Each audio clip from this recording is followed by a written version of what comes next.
கேணி, உனக்கு நான் படமாவே காட்டுறேன் பாரு.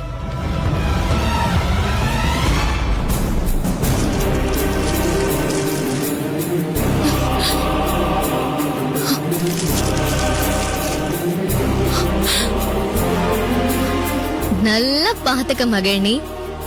ஆதியோட கிட்ஸ் எல்லாம் நீ அவனுக்கு பார்சல் பண்ணல, அதெல்லாம் பார்த்து அவன் கவலைப்படுவான்னு நினைச்சியா? அதுதான் இல்ல, ஆதி அத குப்பையா நினைச்சு வெளியில கொண்டு வந்து வீசிட்டு போயிட்டான். எல்லாம் அங்க எப்படி அனாதையா இருக்குன்னு பாரு.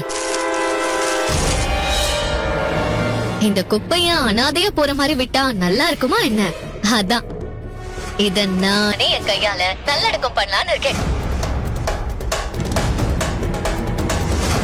இங்க பாரு ஸ்வேதா, நான் ஆதிய மறந்துட்டேன். அதனாலதான் அவன் கொடுத்த கிஃப்ட் எல்லாம் அவனுக்கே அனுப்பி வச்சேன். அப்புறம் இதுக்காக அதெல்லாம் எரிச்சு என்ன விருப்பத்தை பாக்குற?